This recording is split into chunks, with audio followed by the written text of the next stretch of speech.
Hello, I'm back again. So today I'm going to talk about violence. And I live here in Florida and I'm in low income apartments. And about a month ago, we had a young man, I guess gang wars or whatever, but 20 times he was shot in a car and he survived. Could you imagine? You know, but young black man 20 times shot, and I think that was in response to some violence that was happening within the community. And I really think this is a necessary topic because I think the idea between violence versus non-violence is a I think, like I told you, I always tell you, there's a lot of people talking about right and wrong. So I'm here to spark thought and not just about right and wrong. I think it's about ability versus will. So you may have the ability to kung fu, to chop, to slap, to kick, right? To express yourself. You have the ability to be violent. We all have the ability to be violent. Most people in the United States have the ability to carry a concealed weapon, right? And some people, they have many weapons and they feel secure and they feel safe. Um, I have a bit of history to share with you. In 1961, a group of college students got on a bus. And at that time, fierce segregation here in the United States. And as they got on the bus, the police allowed, so they would ride the bus and not be segregated. They ride where they're not supposed to. And the police would let the Ku Klux Klan for 15 minutes go on the bus and beat them. I mean, like savages, just beat them, beat them, beat them, beat them. And for their idea to work, they had to not fight back. Why? Because the whole premise behind separating people or making people same but a little unequal or inferior had the concept that different people, especially indigenous people, are savages. So because they're savages, we cannot mix with them. So they're in action.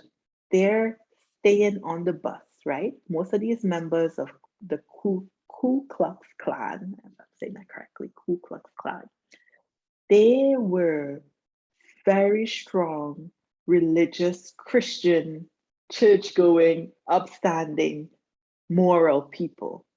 And they, within themselves, deemed whatever action that was being taken to be immoral.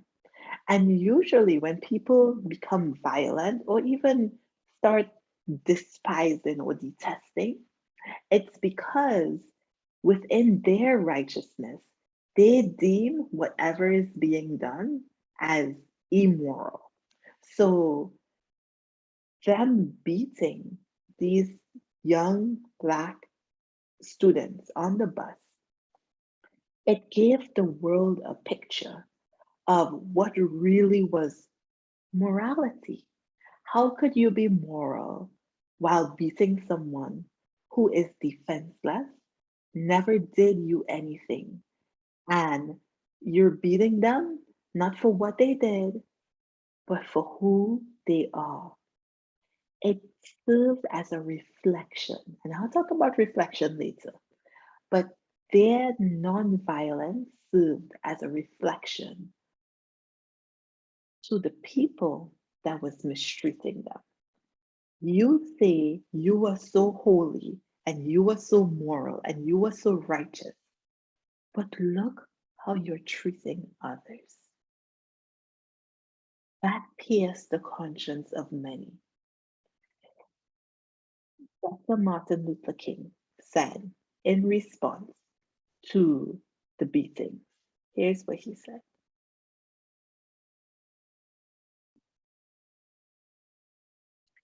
He said, the ultimate measure of a man is not where he stands in moments of comfort and convenience, but where he stands at times of challenge and controversy, right? So this speaks about character. This speaks about a person's character. So most people think it is coward and I'm gonna show you what I got. I'm gonna bring my piece out, like Medea say. I got my Glock, right?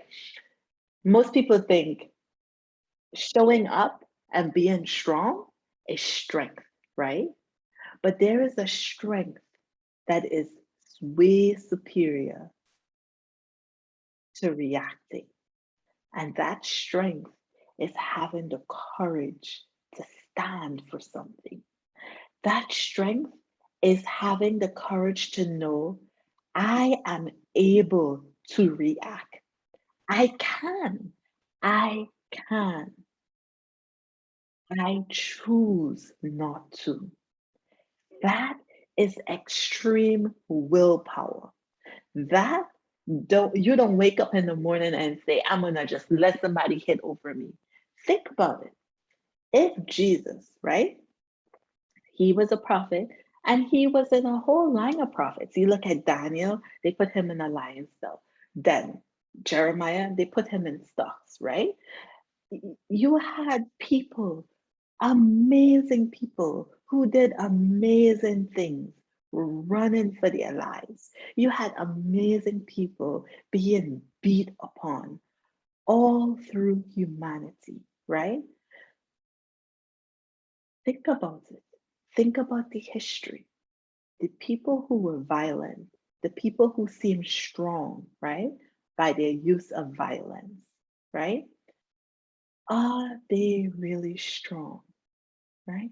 Are they really strong? You think about the Nephilims, they were bullies, right? But when the flood came, what happened? What happened to them? All the strength that they have, they couldn't save their own life, right? So it's not so much about being able to.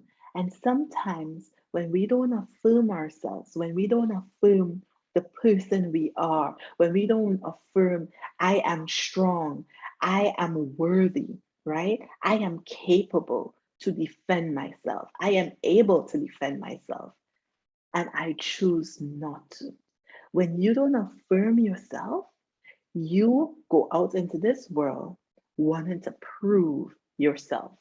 And most times, your act of violence, right, is in reaction to something that you feel as though this is how I prove who I am. And as the morals drop in this world, more and more people, especially young people, they are esteeming themselves over acts that really doesn't esteem. Because when you sit down, maybe you went to shoot up somebody, but did you really even hit the person you was trying to shoot? Or did you hit a little girl, an innocent bystander? How you gonna feel about that, right? So taking some time to affirm who you are, right? And really delving into the power. Some people say, oh, our ancestors were idiots. Were they? Were they? Or did they have the strength of character? Did they see you in the future being born and the ability to go to school, to read and to write, and to know things that they did not have a chance or an opportunity to learn? And they chose by willpower to not react, right? They chose not to react. You see, scripture says that the Creator says, vengeance is mine. and I will repay. But do you trust him? Do you believe that?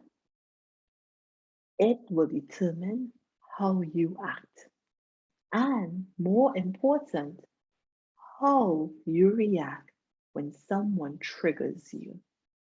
Most times we are triggered because we are insecure on the inside. We have not affirmed who we are, but we want the world to see. Take some time, affirm yourself, and think if you want to pull that trigger. Thanks for joining me today.